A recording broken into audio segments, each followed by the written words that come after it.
All right, guys, another one. As DJ Khaled would say, we're bringing you another real world review. This one here is on the Glock 26 9mm.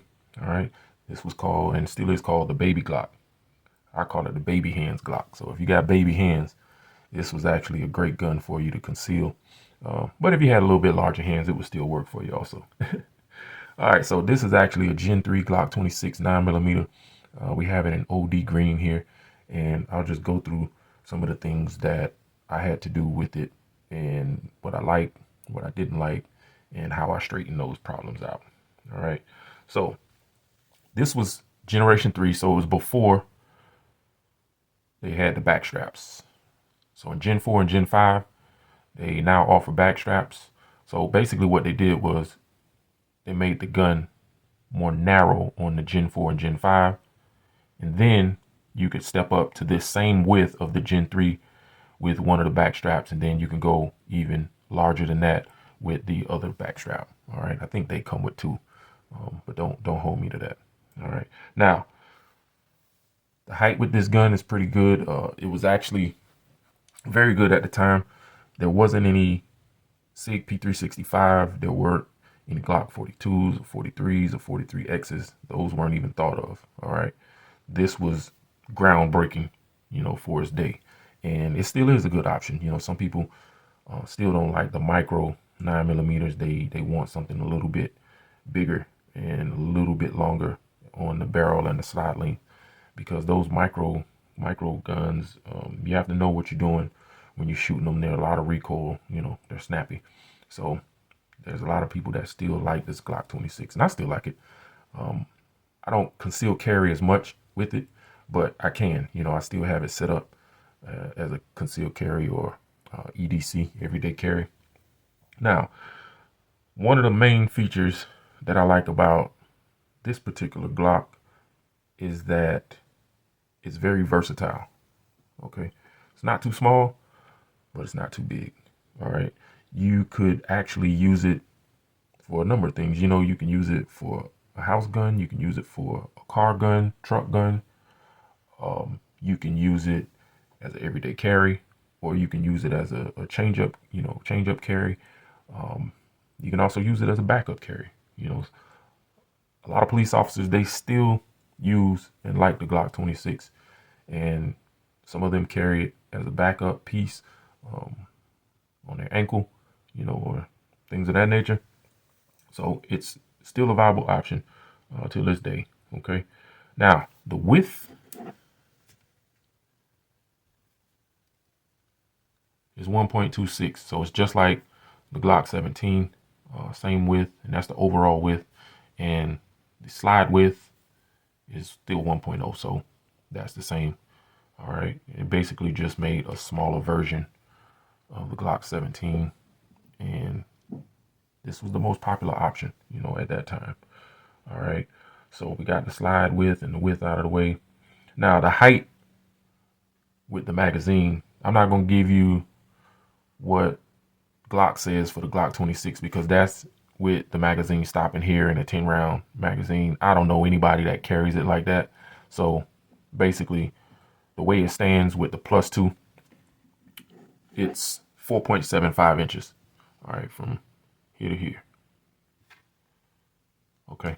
And basically, this is a 10 round magazine with +2 on there. So basically, you can get 12 rounds in this magazine and one in the chamber. So that's still pretty good, even by today's standards.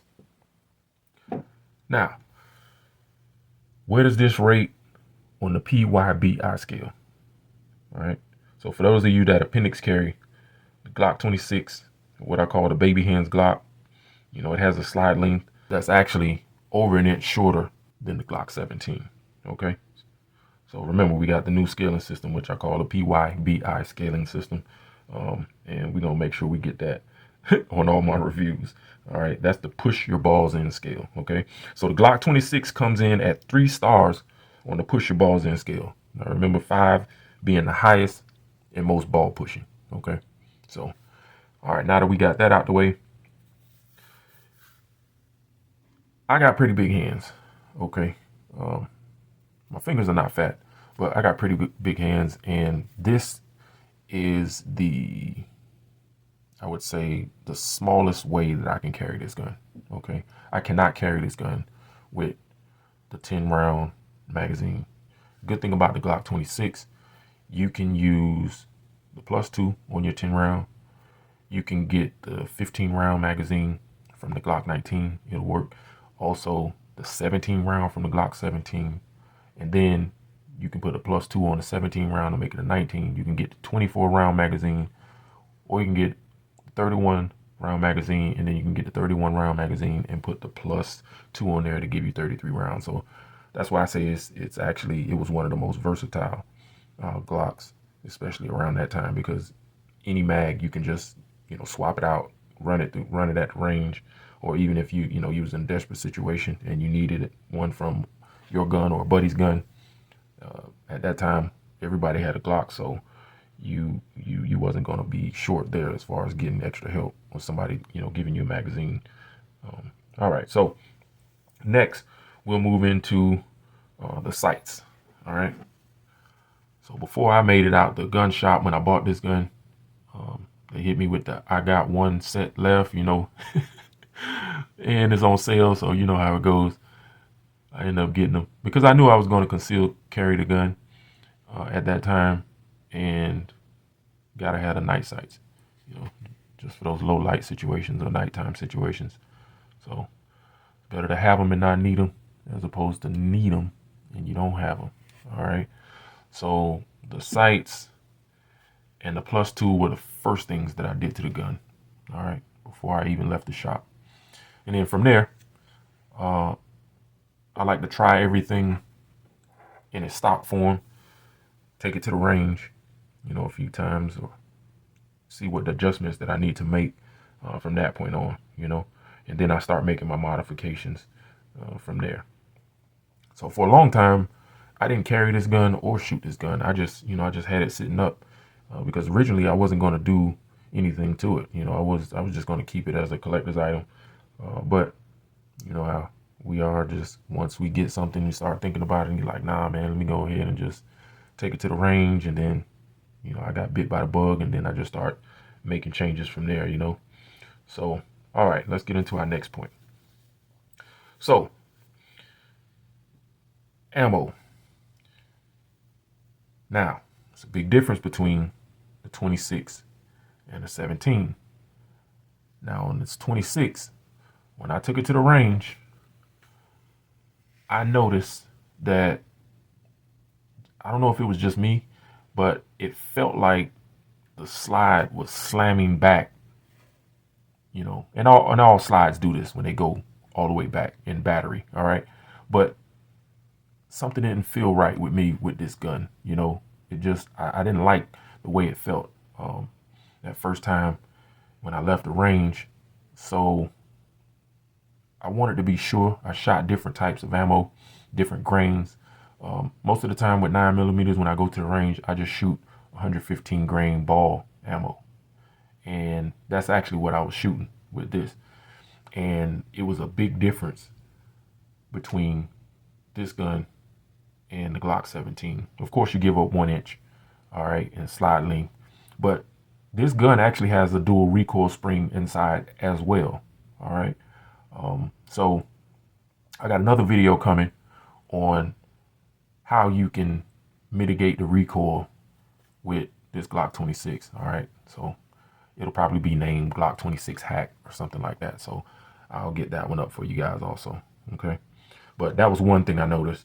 And then another thing that I noticed when I was doing my magazine changes, when your slide locks back open after your last round, and then you put in your new magazine, basically, boom, you just want to hit your slide release and get you one in the chamber and continue shooting. Well, I was having a lot of problems engaging with the slide release, right? Didn't have that problem on the 17, but for some reason I had that problem with this gun. So sometimes I would miss it, even though I'm hitting it, my finger would slip. So end up installing the extended magazine release. That took away that problem. All right. So we did that as soon as I left the range that day.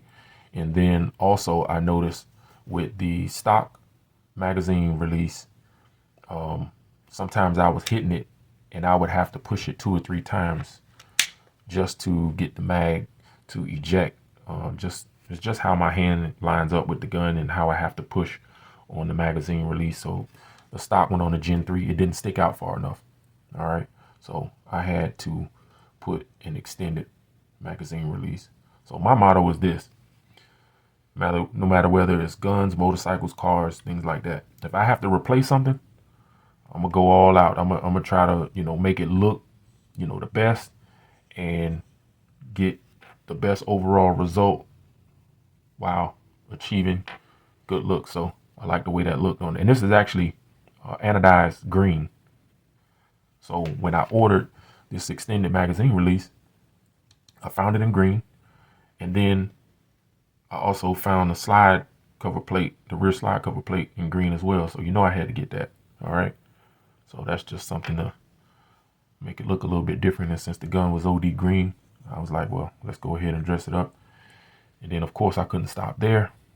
I also went and searched for some pins. So I found the stainless steel pins. It comes in a set of 3.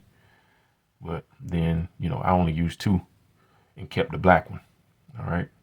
So, just trying to jazz it up a little bit. Had black and chrome on the pins. Now, after that, I was going back to the range. And as you can see, Glock offers 2 style triggers on their firearms. One is the smooth one, like on the Gen 4 Glock 17, and then you have this one. I didn't notice that I had a problem with this one until I shot a lot of rounds through the gun at the range. I shot about 100 rounds, and these little serrations started aggravating my finger. All right. So I know. A lot of you be like, oh, well, a gunfight is not going to last that long, But hey, I like my stuff to be comfortable. So when I go to the range, I want to be able to leave the range and not have anything aching. And I think it wasn't really on the pull of the trigger. It was more so when the trigger resets, the gun violently pushes the trigger back to make it reset. And when you're shooting fast, you hold your finger at a certain position and you try to keep it close to the trigger as possible. And what happens is when it resets, it slams back into your finger. So I think that's what did it. And then, of course, after that range trip, I pretty much installed this trigger shoe right here. And I like the way it looked. I like the sharp lines of it. All right. And basically, you have to remove the stock trigger. Now, once you remove this stock trigger shoe, that's it. It's over. You can't get it back on. So you stuck with the one that you put on there. But it's not a big deal. If you don't like it or you don't like the way it feels or the way it shoots, you can actually just get a new trigger bar and try it again. All right. Or get a whole nother aftermarket trigger. So Glock used to allow us, I'm sorry, not Glock, YouTube used to allow us to, break the guns down and, show you how to install these triggers and, how to, do different things with your connectors and stuff like that. But they frown upon that now. So, we won't be getting into any of that. All right. So once I put the trigger on, got the extended mag release, extended slide release, and like I say, the night sights and the +2 was on before I even left the shop. It was pretty much good to go, So I tinkered around with this one more than the Glock 17, but these are things that I needed because I didn't want to get into a life-threatening situation and something goes wrong, So, it's definitely about time when you get into a situation like that and you don't want to be fumbling with your magazine release or fumbling with your slide release and mess around and get shot, So, all right, let's see. Did I miss anything? We went over the trigger serrations. we went over the modifications. Yeah, so with the ammo, right? So you can actually, it'll feed 115, 124 and up, plus P, plus P, plus. But I found that I wouldn't go any higher than 124 grain with the Glock 26. All right. Just because of the fact that it is snappy. All right. And when you're in a heated situation, they found that most people press the trigger at least 2 to 3 times before they even realize it. Now, the reason why I'm saying that is when you're doing shots in rapid succession or you doing a mag dump, the gun will climb. So you shoot your first shot, and then your second shot will be slightly a little bit higher than that. Then the third will be a little bit higher. So the higher you go up in grains of the bullet, then basically the gun is going to be jumping even more. So if you don't have good control or a tight grip, things of that nature, it can get away from you. And you definitely need to be accountable for every round. So you don't want to shoot the wrong person, innocent bystander, or, something like that. So I would say stay 124 grain and lower. If you're going to be shooting multiple shots, with more than likely you will be, when your adrenaline is pumping and things of that nature. Now, this one as well, it doesn't need a lot of maintenance. Just because I do have to concentrate more with getting very tight groupings, I do oil it right before I go in the range. So I'll break it down, I'll check it, and I'll do a video on that as well of how to break your Glock down and the best way to clean it and oil it. All right. So I just do that just because, I want to keep my groupings tight and, just split hairs when I go in the range and, try to get 2, 3 bullets in the same hole, that kind of thing. So I need every advantage I can. So I need to have my A game when I go in and try to accomplish those things. All right. So, all right, guys. That's pretty much my real world review for today. And my Glock 26 in OD green.